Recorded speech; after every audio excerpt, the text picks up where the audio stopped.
today we're going to start using different kinds of selections. If you recall, in one of the first assignments as a test, they selected, and the one that I did, it was the coin, and if you did the one in CS4, it was the headlamp using the elliptical selection tool or marquee tool. This one, this exercise covers a whole variety of ways of selecting objects, and each tool will work, but sometimes better than others. And so I'm going to go ahead and open from the bridge that exercise, and we'll look at the before and the after. And it should look, depending on, it doesn't really matter whether you have the book from CS4 or CS3, it should look similar. So I'm going to look in my personal folder, going to look in the public folder, and if I look at Photoshop CS3 lessons, if I recall, yep, should be lesson 4. So this is the final version, and here we have all of the parts. And this is really a common way to work in Photoshop. So I'll open both. And I probably won't do it exactly like the book, but pretty close. Okay, so this is what it's supposed to look like when it's done. Just a bunch of vegetables on a cutting board with a label. And you'll see that we have all of its parts that we need to select. Come on, there we go. And make it a part of it, okay? So that we can put it together as a group. Now, something you may or may not know is that if I take the selection tool, and we're going to start with the first one here, rectangular. It's right beneath the black, this is the move tool, the one with a black arrow and plus or crosshair here, okay? And I click and I drag around in marquee around this cutting board. If I move my mouse inside the marquee and I click and I drag, it only moves the marquee and nothing else. Does that make sense? Anything that's contained within that marquee is what will be affected if I choose to paint, if I choose to change the levels, if I choose to change color balance or whatever. It's only that which is inside the marquee that will be affected. Now, on the other hand, if I choose to use the move tool, watch what happens. Notice first how the icon changes. Notice that there is the black arrow with a little pair of scissors underneath it. That means that what I do now will wrench it from its background and move it. If you notice over here, in my toolbox, in the bottom left-hand corner, where you have the black as foreground, on mine I happen to have a blue background color. If I click on the background color, and let's change it to red, for example, make it a nice bright red, you don't see the background. But if I were to paint with a background color, it would paint with red. But this is where the background becomes apparent. If I choose to move now and wrench that away, see how the red shows up? If I had left the background white, you would not see a change. But also notice what happens when I move that, it also took the pixels that I have selected around it. It just doesn't take the cutting board, it takes all the pixels within that marquee. And notice how when I move it across, and it will cover up, I'm on the same layer, but it will cover up other elements because it's a floating part now. Now what I need to do in order to get it back is I need to use my history and just click back to the open, because I had used up my one undo. Okay. So what they want us to do is they want us to select each of these items, and they want us to move them in place over here. So I'm going to move this over like so that we can see the before and the after. Okay, and I should probably even close that a little bit so we can see this a little bit better. Again, I don't know. I'm probably not going to do it in the same order, but I don't know that it matters. And the reason I say that is not because I don't want you to follow the instructions in the book, but what I do want you to be able to do when you're done with each of these exercises, and it doesn't hurt to do them again, not to have me check it off, but to do it for yourself so that when you're done, you can look at the exercise like this and without looking at the book, pretty much do it and not have to look at the book. You may not know the exact settings, like in the last exercise where you're supposed to change a brush size. You know, they tell you use a specific brush size or a specific color setting or something like that. That's not important because you're not going to have those anyway. I mean, you're going to do that by kind of you're going to look, and there'll be a more of a touchy-feely approach when you do doing your own. But, you know, can you do these without following step by step in the book? So the first thing that I would want to do if I were doing this is I'm going to take and I'm going to select the head of lettuce here, or whatever this is. Does that look like a head of lettuce? There's a variety of ways that you can do this. There's the hard way, and there's the easy way. One of the ways that you could do it that's the hard way is you could select, and all of these tools up here, the first group, are our selection tools.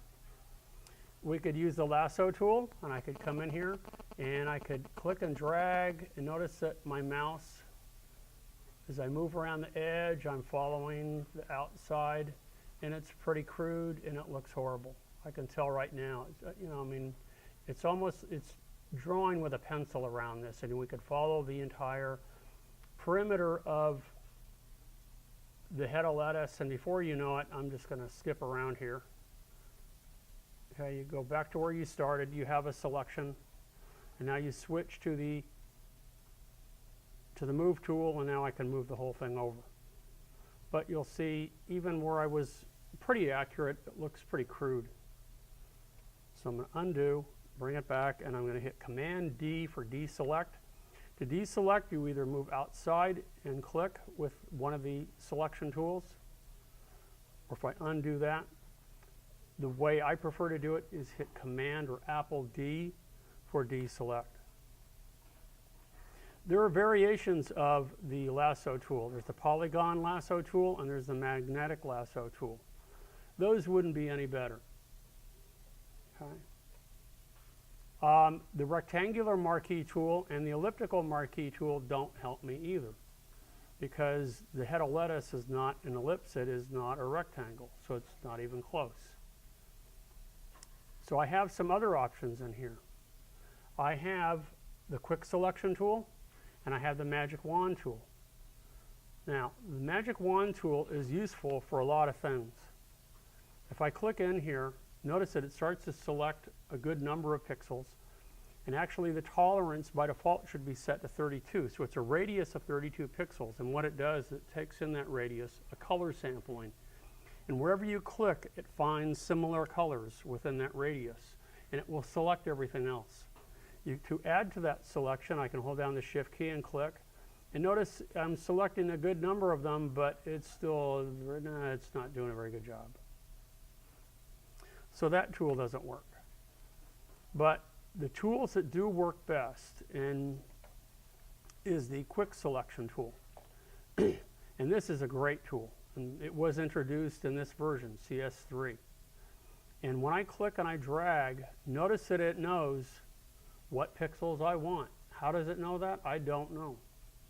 But whoever programmed this did a super job. I just did a little click and a little drag, and it selected all of them. It will not do that always, but it did a very good job in this instance. That's one way of working, but let's assume for the moment that it didn't work. What other way could I use? And this is where you will want to begin to think a little differently. Sometimes you'll want to select, like we did before. Remember with the first exercise, we wanted to affect the background, but what we did, we selected the coin, and then we did an inverse to select the background.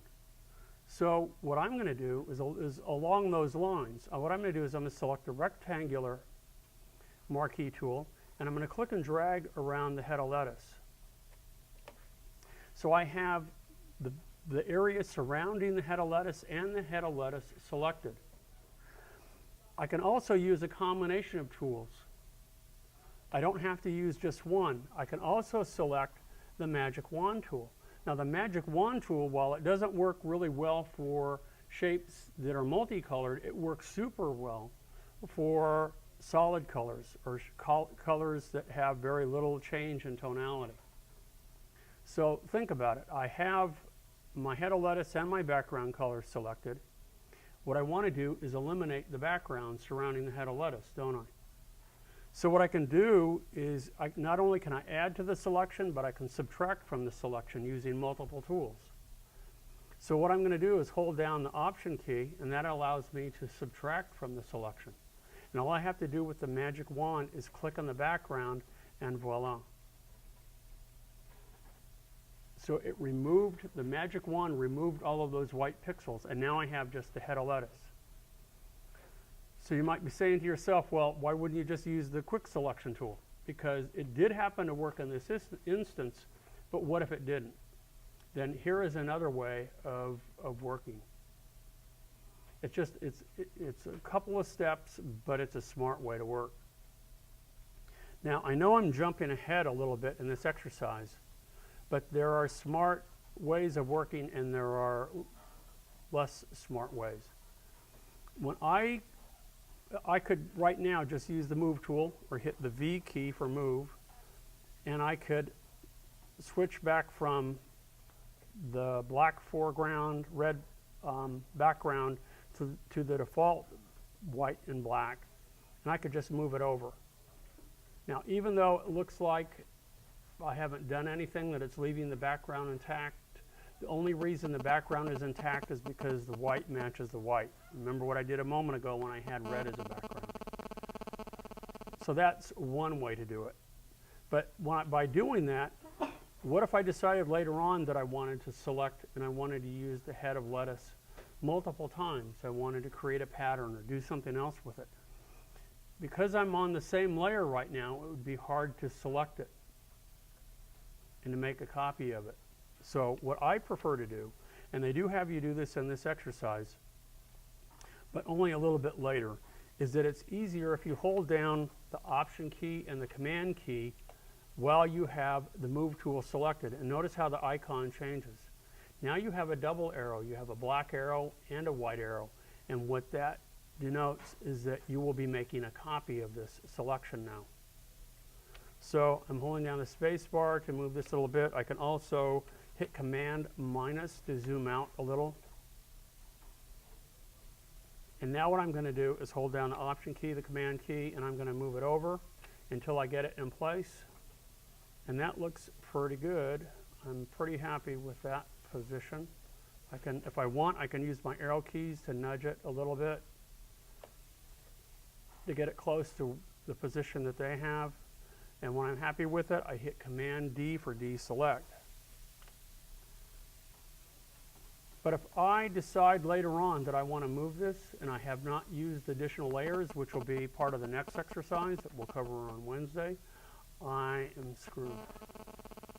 Because if I think to myself, oh, I'll just use the quick selection tool, and I select all of this and I go, okay, I'm ready to go, and I go ahead and hit V for move, and I move it, look what I've done. It cuts away that image. So if you do have multiple images on the same layer, be careful. But what this affords me now is that by making a copy of this, I also have the option, if I need to use another copy of this later on, that I can do that. And that's what we're going to do with this little label down here that we put over here, so that you can use it multiple times. Okay, so now let's go ahead. We have the head of lettuce selected. Let's move on and use another tool. And again, this may not be the best tool anymore, but it's not a bad one. The one that they wanted us to use to select the pepper. is to use not the lasso tool, but the magnetic lasso tool. So I'm going to zoom in to get a better shot of it. Zoom nice and tight, and you'll notice there's a very slight radius that goes around, or circle that goes around the plus sign. And what that's doing is it's selecting within that area. And you'll notice that within the area, it's going to select more of the yellow-orange or orangish-yellow colors as well as this. And it doesn't do a bad job. When I click and I drag around here now, and I can always click and release and continue to draw around here. Wherever I click, it will add an anchor point. And if I draw around here very slowly, notice that what makes it different from the lasso tool is it is relatively smart, and it does allow me to make a pretty decent selection from here.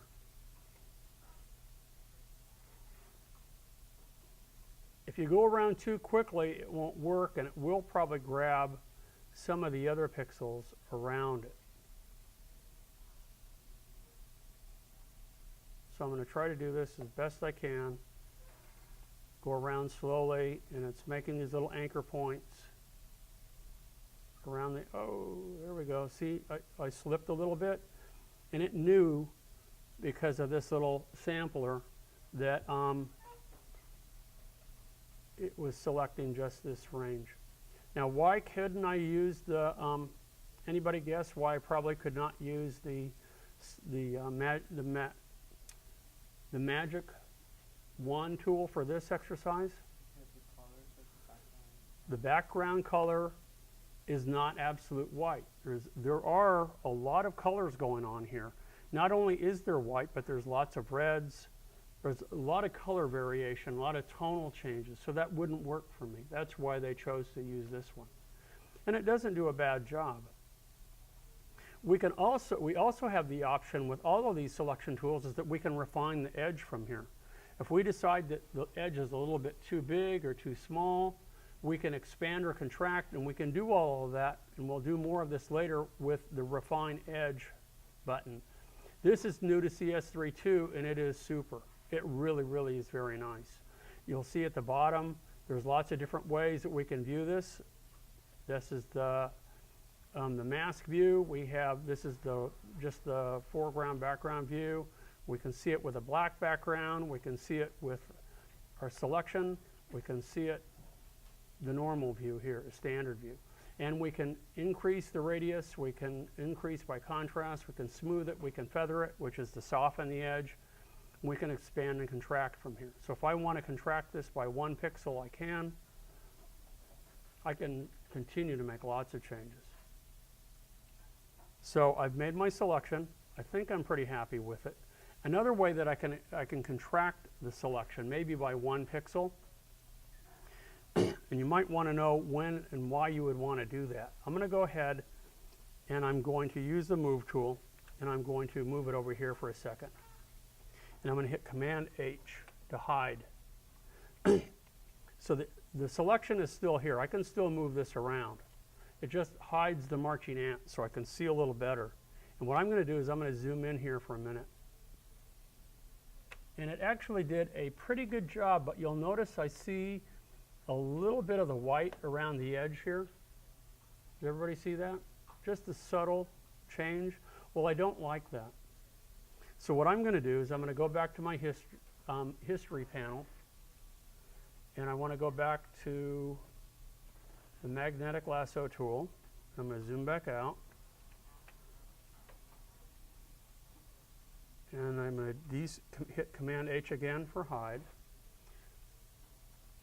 Hide just toggles on and off. It hides and it reveals, hides, reveals. Well, what I want to do now is I want to reduce that selection by just 1 pixel. That's probably all it needs to cover up those white edges. And that's something that you want to pay close attention to. You don't want to see those edges. When you put photographs together, combine them, you don't, unless it's the intent of your design to make it look like you were a stalker or mass murderer, you know how they have in movies where they cut the pictures out of magazines and they paste together their little ransom note or something? If you want it to look like that, that's one thing. But if you don't, and you want it to look seamless, like it's all from one image, then you want to try to remove those little pixels. Does that make sense? So what I'm going to do, while this is selected, is I'm going to go back again here with the selection tool, and I can select Refine Edge. And now I can refine the edge from here, and I want to contract it by maybe 1%. Or I could come back and I could change the radius by 1 pixel.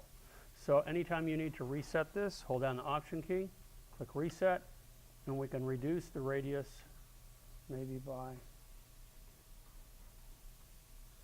I don't want to do that either. I'm going to hold down the Reset. I'm going to go ahead and contract it by maybe 1% or 2. Just 1%. Click OK. Takes me back, and it doesn't look like much has happened. And maybe nothing has happened. Maybe I have to do it 2%. I don't know.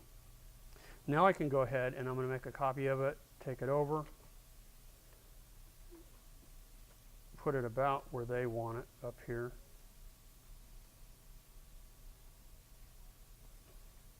Hit Command H for hide. Close enough for right now. Okay?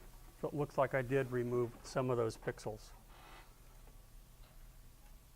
Definitely some over here. I could probably do it 2%, and it would actually look even better.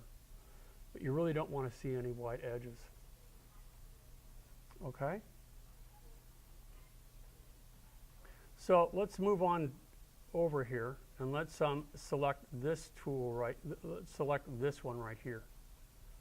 Okay, so I'm going to deselect, Command D, and I'm going to zoom out so I can see the other part that I want to select. I want to select this, the olives, but I also want to select the background with it. So what you might think, I want to go ahead and use the ellipse tool.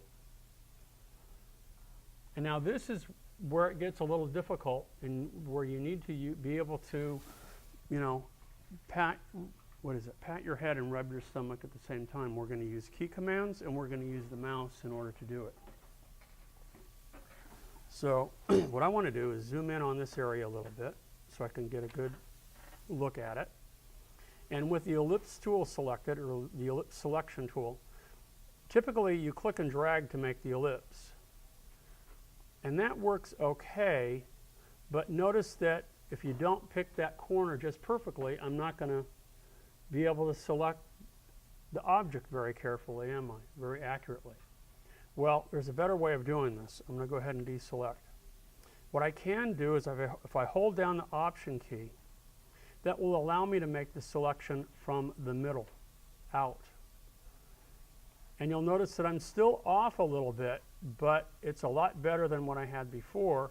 And now if I need to move the selection, before I let go of the mouse, before I let go of the Option key, I also hold down the space bar. And that allows me to click and drag with the mouse and move this anywhere I want. Now I can center this with a mouse. I can let go of the space bar, and now I can reposition this from the center. Hold down the space bar again to reposition it just a little bit. And what I want to do is make sure that the marching ants are 1 pixel inside that selection, so that I don't capture any of the white pixels outside it by mistake. I let go of the mouse, and look at that. Works pretty nicely. There are other ways to work. I can also go to Select, and I can select Transform Selection, and it gives me these little handles that allow me to move it up, move it down. But that really will take you much longer if you have to do that. But if you just can't get the coordination down, using the keystrokes that I told you and the mouse at the same time, then this isn't a bad way to work. And then when you have the selection that you want and you're happy with it, in fact, I could pull that out just a little bit, but not too much. I want to make sure that it's inside there. Go ahead and hit Return. makes my selection. I can zoom back out. And now I can make a copy of it and move it over. So I'll go ahead and hold down Option Command key, move it over, like so. Maybe use the arrow keys to nudge it a little bit. And I'm set here. Okay. That looks pretty good. Hit Command D for deselect, and I'm ready to move on to another shape. I could do the salad labels, or I could use, I think let's go ahead and move on to the tomato. If I remember correctly, and I'm not sure that I do with the tomato because it's not quite an ellipse, they do use the magic or the quick selection tool, and it works very nicely. So I click and drag on here, and that's very quick, very efficient. Option Command to make a copy of it, drag it over, put it where it needs to be. Use the arrows if you want to nudge it down. I didn't want to do that. Let's go back.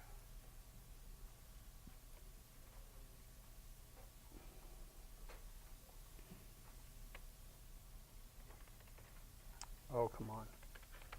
I've already let go and I'm kind of screwed. So I'm going to go ahead and hit go back.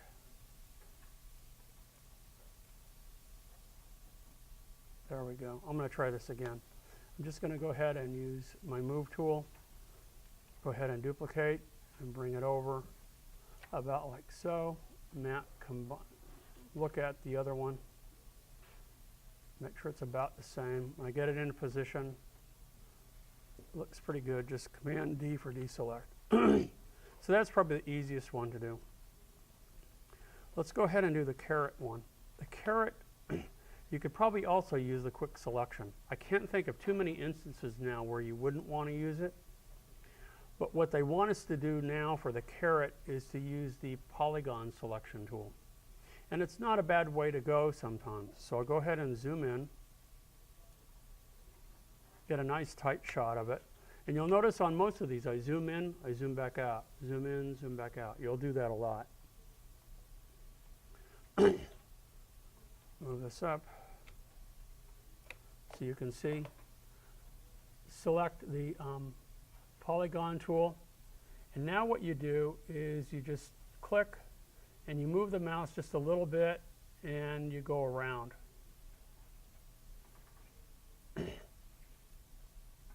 If you want a different way to work, let me go ahead and double click this.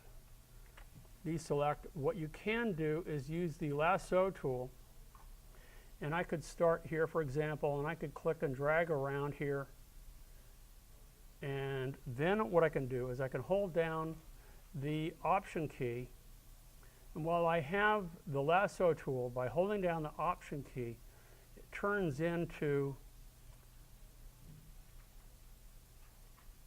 the Polygon Lasso tool, or Polygon tool. And now I can go ahead and go around the entire object. So this is a little bit more organic. And I'm going to make some mistakes, and I'm going to come back and clean it up. And I'll show you how I can clean it up in a moment. I'm trying to go around here quickly, and I want you guys to do a nice clean job of this.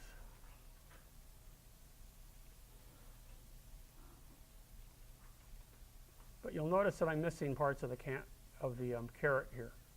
And that's okay. I can always, if I try to undo and start over again, it will take me forever.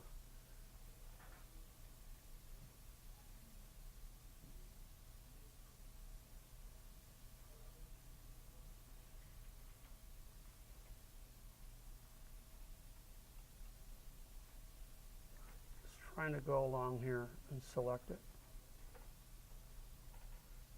And what I may have to do to make a decent selection of this is to come back and to refine the selection. And again, make it bigger or smaller, that sort of thing. This is really a crude way to work these days, but it's just to let you know that this tool is still here. They generally don't remove tools. More than anything, they add. and also as a reminder how all of these tools work, is that you go around clockwise or counterclockwise, and when you reach the point where you start, you should see a little circle in the lower corner of the icon, and it will let you know that you have completed it. And then you can let go and you make your selection. But now you'll notice that I've missed some parts, or maybe I want to add or subtract from it. Notice it doesn't look too clean. I'm going to cheat. I'm going to show you how to make the corrections, and then I'm going to delete it, and then we're going to use the quick selection tool, which is a better way to go. But if you didn't have access to that, you still had an older version of Photoshop, that's what you would have to do. I can go ahead and use the Lasso tool, and I can add to this selection, or I can subtract from this selection. Remember how I subtracted the white pixels by holding down the Option key? Well, I can add to the selection by holding down the Shift key. So and I can use any of these tools that I want. I'm going to hold down the Shift key, leaving the Lasso tool selected. I'm going to start inside and begin to click and drag along the edge, select those pixels, and then drag around. And notice how it adds to the selection. Do the same thing over here. I'm going to move over here, click starting inside, drag around pretty tightly, and then I can freely come inside, come back around and make a full circle, and notice I've added to added to that selection. I'm going to do the same thing here and just add.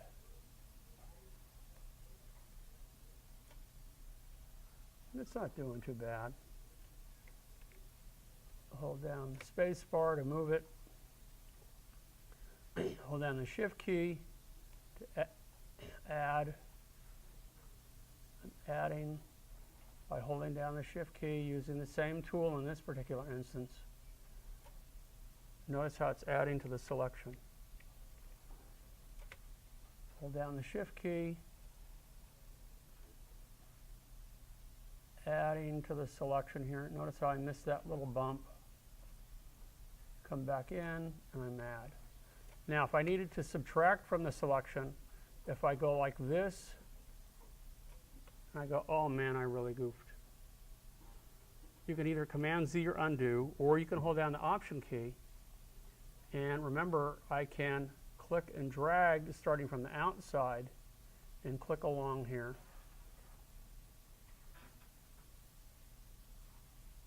And come back out, and I can remove those pixels. So Shift key adds, Option key removes from an existing selection. So you have to go all the way around.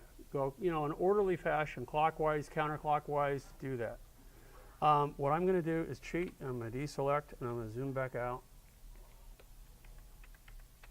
And I'm going to use the quick selection tool. Now, I recommend that you see how much better and quicker it is. And I still might want to come back, and I can use the left bracket key to reduce. I can hold down the Shift key and zoom in here, make a nice quick selection in here. And I still have to do some cleanup.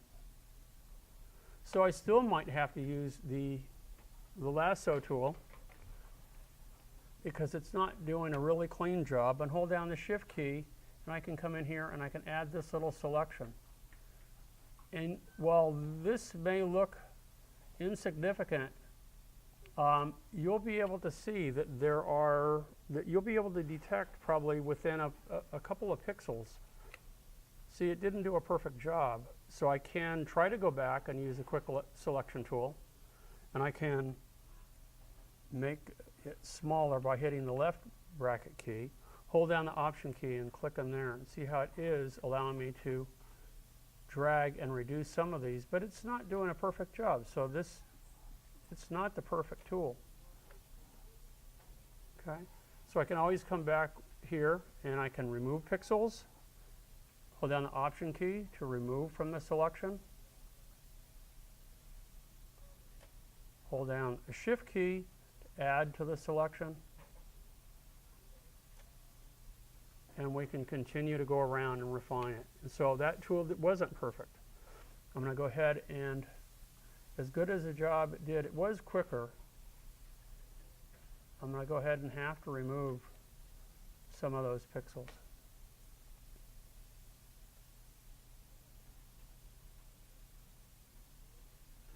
And yet there will be other ways of selecting this as well. This is just the tip of the iceberg of ways of selecting. And that looks pretty good. Zoom out, and I have my selection. Go ahead and hit Option Command to move it, and you'll notice it's not facing the way I want it. So I need to be able to rotate it. I can also resize it on the fly. If you have to resize it, it would be okay to reduce it a little bit in size or enlarge it a little bit, but not a lot. If you enlarge it too much or you reduce it too much, it will get blurred, it will get pixelated, and it's not going to look good at all. To rotate this or to resize it on the fly before you've deselected, hit Command T or go to Edit, Free Transform. You'll notice this little box appears around it. When you move around the corner, it allows us to rotate and then to click and drag and to move this on the fly. So let me compare this with the other one. Actually, it wants us to rotate this quite a bit. Let's zoom out. That looks pretty good. Move this over just a little bit. So that allows us to take an object, select it, transform it, move it, resize it if we want, and that's what we're going to do with the next part, and then we're pretty much done.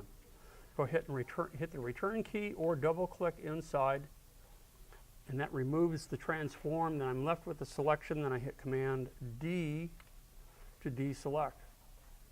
Now we're going to select the label and duplicate it several times as they have done here. You'll also notice that they have hit Command I for invert. What that means is all it's doing is that you'll notice that this is sort of a reddish pink. When it says invert, it takes the opposite colors on the color wheel and swaps it. If I had a white image, it would turn black. If I had a black image, it would turn white. If I had a yellow image, it would turn purple. It just does the opposite on the color wheel. So whatever the complement is. So again, to select it, I want to zoom in to get a nice clean view of it. I'm going to use a similar technique that I did for the other. I'm going to select the ellipse tool. This time it's a little different. Notice that it's a perfect circle. So now it requires even holding down an additional key. I hold down the Option key to select from the center, but notice that I make an ellipse. I want it to be a perfect circle. To be a perfect circle, to constrain the proportions, I hold down the Shift key, and now notice that it is just that, a perfect circle. I have not let go of the mouse yet, and notice that it is not quite centered. So what I need to do is also hold down the space bar, move the selection, let go of the space bar, move it in so it's about 1 pixel inside, let go, and I should have it. Now I'm ready to zoom back out, hold down Option Command, move it.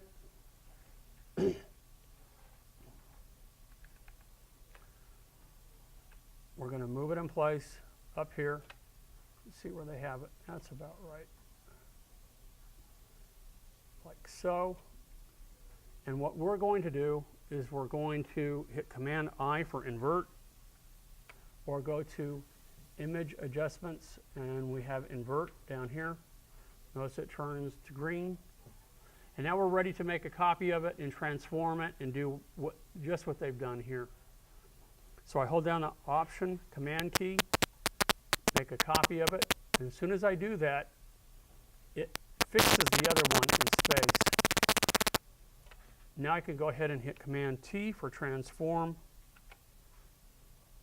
and I can hold down the Shift key to make sure that it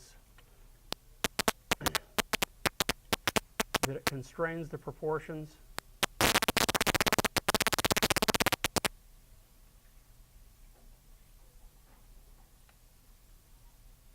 place it where I want it. And then when I'm done, double click or hit the return key. Now this one I can still move, hold down the Option Command key so that I duplicate that one more time. Hit Command T for transform. If I want it to transform from the center outward and I want to make sure that the proportions are constrained, hold down the Option Shift key when I'm dragging over it and notice that it enlarges it from the center and it keeps the a perfect circle. I can move it in place. Not quite the way that they have it here, but that's okay. Hit the return key, and I have it, deselect, and I'm almost done. The last thing that they want us to do in this exercise is they want us to get rid of all the other junk. We don't need this stuff anymore. We want to be left with just our final composition. And for that, what we use is the crop tool. The crop tool allows you to take any photograph and eliminate pixels that you don't want from it. But they can only be around the edges. You have to always select a rectangle. So if I select a rectangle like so, I can resize it and I can move this. Notice the part that grays out. That will be the part that is cut away. What I want you to make note of is that how different the file size will be when you're done. Right now, you'll notice that it's 19 megabytes. It's a big file. Pretty big file.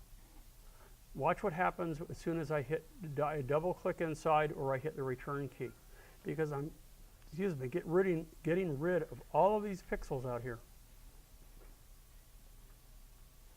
As soon as I hit return, now look at it. 9 megabytes. I got rid of 10 megabytes. That's a lot. That's a lot. Now I'm finished with my final product. So, in the future, when you're doing your own, you will probably not have all of the elements on one file as you see it here. They will be, you'll probably have a half a dozen files open. And what we'll do, and we'll see, I hope, when they get CS4 installed, is because they've switched to a tabbed approach. We'll be able to take elements from each and click and drag them and pop them on each one. You can do that now. For example, if I were to come back to this, let's hide this for the time being. If I wanted to combine one image with another, I could take this entire image and combine it with the other image. I can go ahead and I can select this one and select Command A, so the whole thing is selected. Or I could select only a part of it. So, for example, what if I wanted to take only the head of lettuce and combine it with this image over here? What I could do is, as we noted, we could probably take the Quick Selection tool, select the head of lettuce. Need to hold down the Shift key. There we go. So I have it selected. Select the Move tool, and I click from one and I drag to the other. When I do that, it looks like I've moved it. As soon as I release it onto the new file, all it does is it makes a copy of it. So the one that I've taken from the old one is replaced. So now notice I have another one now. And they cheated on this one too. Because if I look back and I look over here to layers, they've separated this into layers. And you're not supposed to use layers on this exercise. But they did. And you'll notice that this one is selected and I can move it up so that it's at the top. Now, when we use layers, it will be really, really nice. I don't want you to use layers on this exercise, even if it tells you to do so. What I want you to do is to practice making selections, moving the objects, being pretty sure of what you're doing, and then deselecting. Now, it's only for this exercise, but in the future, from here on out, from this point on, when you're moving and combining files, you will always use layers. That will be your protection against accidentally deselecting and having to reselect, and then when you move it, seeing that unsightly background and having it cut away. Having elements on separate layers protects you, so that it protects each element, allows them to be manipulated independent of one another, and yet when you look at the entire image, it works as a whole, as a single element. Okay? So that's a pretty good way of using a diverse group of selections to combine disparate group of elements into one single composition. Because that really, I won't say it's the core of this class, but you will be doing this a lot. A lot. You will be taking individual elements from one photograph and combining it with another. Or you will want to make a selection, as we did in the first couple of exercises, and protect an area, or you'll want to affect only a specific area. And by making selections, that will allow you to do that. And there are tons of tools now that will enable you to make selections. Some work better. You know, it's like having a bunch of different kinds of saws. You know, I like using, in my 3D modeling class, I like using the analogy of a wood shop. It wouldn't be any different. Think of it in a wood shop. You could have a table saw, a radial arm saw, you could have a band saw, you could have, what are some other saws? You could have a keyhole saw, isn't that another one? There's a whole bunch of different kinds of saws. Each one cuts wood or whatever material you're cutting a little bit differently than another. You know, the table saw is meant for cutting really precise, big pieces of wood across. If you need to cut in a really intricate pattern, maybe the keyhole saw or kind of a scroll saw would work better. If you're going to make loose, organic kinds of cuts, then maybe the band saw would be a better way to go. There are just a whole bunch of tools. Well, that's what they're introducing to you in here. They all cut, they all do the same thing, but you know, depending on what it is that you're cutting, some work better than others, so, you know, for a specific purpose. Does that make sense? That's all I wanted to cover today, so I'm going to go ahead and turn off my video recorder. I hope to have it up by tonight or tomorrow if you need a review. Now would be a good time to take a break and then come back and work on this exercise. If you didn't finish the other exercises, go back and complete them and then come up to this one. By the end of this week, we'll have done quite a few exercises, maybe 4 or 5. And when you're done with a group of them, have me check them off. Just open them up, let me see them on your monitor. You don't have to print them out or anything, and then I will check them off so that we'll get them all done. Okay? Any questions? Anything that you want me to cover or redo? Okay. Yeah. The caret? You have to have the selection first. So first you need to make a selection. So let me come back. I'm going to come back here for a minute and deselect, and I'm going to go back a minute so that I have the image before I cropped it. So let's click here. Let's bring this one up. Let's go back to crop. Okay, so I'm going to go zoom in, and I'm going to select the caret from down here.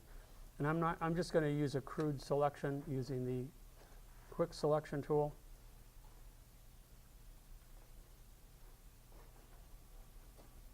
And the first thing that you need to do is to move it. So you need the move tool selected. Hold down Option Command to make a copy of it. And now you can either go up to the Edit menu and select Free Transform, or you can hit Command T. Because you will use this feature quite a bit, Command is the Apple key. Apple T, you will be using that a lot. Just hit Apple T.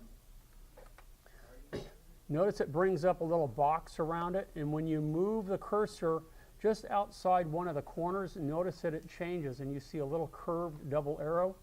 And then when you click and you drag, that allows you to rotate it. Okay? And if you want to scale it, you move over one of the corners, hold down the Shift key, and the reason I say that is because you probably want to constrain the proportions, because if you don't, I can make a real thin carrot, can't I? Or I can make a real, let's undo that, and let's make a real squatty one if you're not careful. And that exaggerates, and for carrots, it doesn't matter, because a carrot looks like a carrot looks like a carrot. But if you start doing that with photographs of people, it looks bizarre when you stretch them or you make them squatty looking. The proportions, when they change dramatically, unless it's intentional, it's a part of the aesthetic, it's part of the design intent. So the Shift key will be your friend in order to constrain proportions when you scale, when you do a lot of things. It will be really important, and that you can't go wrong. And that's the same tool or the same keystroke you use for a number of applications. If I were making a shape in Illustrator and I wanted to make sure it's a perfect circle or perfect square, you hold down the Shift key, and that same deal. Okie doke. Let me turn off the video recorder, and then I'll be happy to help any of you.